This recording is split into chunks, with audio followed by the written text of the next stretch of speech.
Pokemon Brilliant Diamond and Shining Pearl are the next set of games from Game Freak. The long-awaited Gen 4 remakes were met with some criticism, to say the least. The reason is pretty obvious. I think the art style is totally different from what we've come to expect from this franchise. I mean, in 2004, Nintendo released Fire Red and Leaf Green, the first Generation 1 remakes as part of the third generation of Pokemon. Look at Ruby and Sapphire, now Fire Red and Leaf Green. Jump to 2009, and Nintendo released Heart Gold and Soul Silver as part of Generation 4. Look at Diamond and Pearl, now Gold and Silver. Once again, jump to 2014, where we got Omega Ruby and Alpha Sapphire with Generation 6.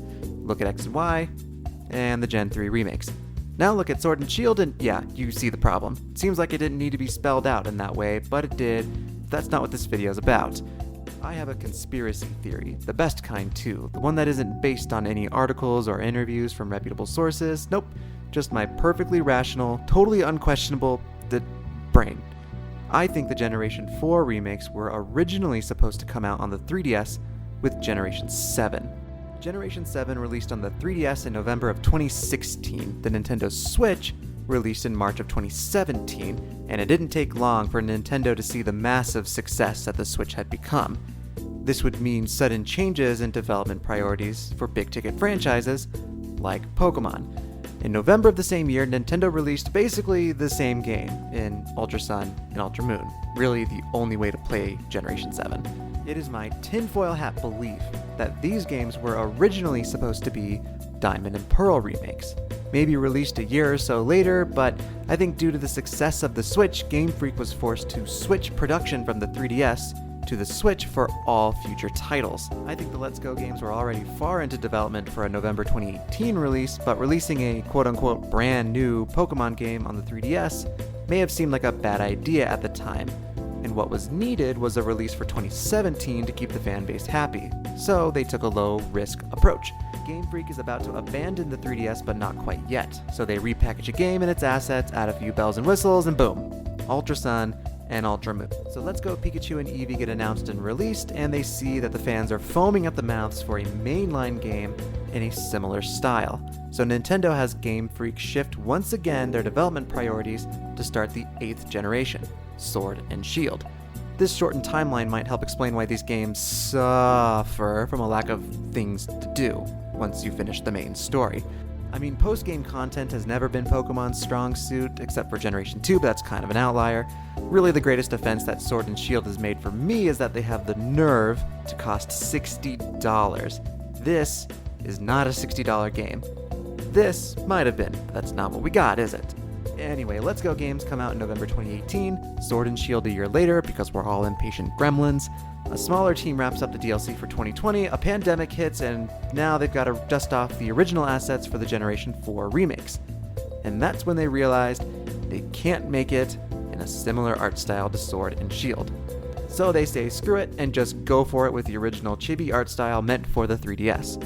And that, combined with how the battle scenes have more in common with Generation 6 and 7 than they do with Sword and Shield, the oddly blocky text boxes for character speech feels much more like a 3DS game than something for the Switch, and finally just, the look and feel, the best kind of evidence. The character models and environments especially feel off, like they're just upscaled 3DS assets. At first I thought it might have been the stream I was watching, but after watching the trailer a couple more times, no, it still feels kind of off. Now let me be clear, I don't actually think that's what happened, and the design choices for the remakes could have been completely intentional to try and recapture the original aesthetic of the Generation 4 games.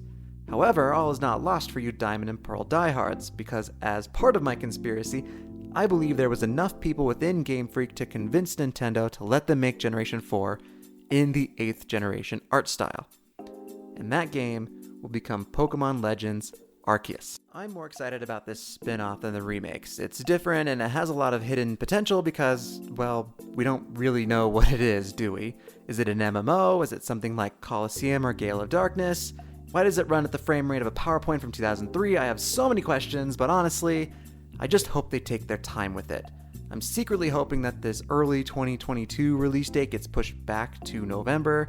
After Sword and Shield, I'm not really interested in a Generation 9 until they have something truly unique to bring to the table.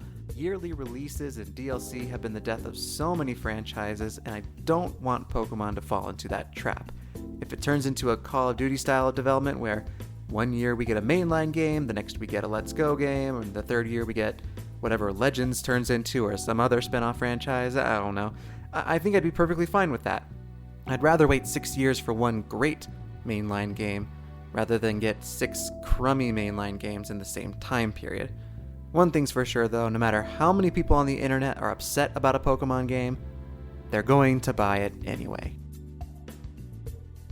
So I'm recording this like weeks later. I guess I'm just terrible at video editing, so it took me forever to actually put everything together, but either way, I addressed this in the video. Pokemon Legends has an official release date, January 28th, 2022. I'm still hoping it gets pushed back. I just want them to put some polish on it, I suppose. Who knows, maybe the Nintendo Direct that's happening in literally a couple days from now will be surprising, and we'll actually get some interesting news regarding those titles. Also come out since I originally recorded the audio, Diamond and Pearl remakes have an official price. It's $60, and that is a choice. Whatever, we're buying it anyway, who cares? I just hope they're worth $60, which I guess I'm just being pessimistic about it. Also, while editing, I realized how whiny I sound when talking about Pokemon Sword and Shield. I don't mean to come off as whiny. It's just how I feel, I guess. I feel as a player that my expectations were way higher than they had any right to be. I guess I just should have expected another fun Pokemon game, which it was, but I was expecting a bit more, seeing as how it was coming to a more powerful console. I was expecting more. Not to say you can't like it, of course. I like it enough. Just as, I guess, as a ranking, it does not fare as high as I would have expected before release. Anyway, I'm starting to ramble now. So that's the end of this. We'll see how E3 goes. Bye-bye.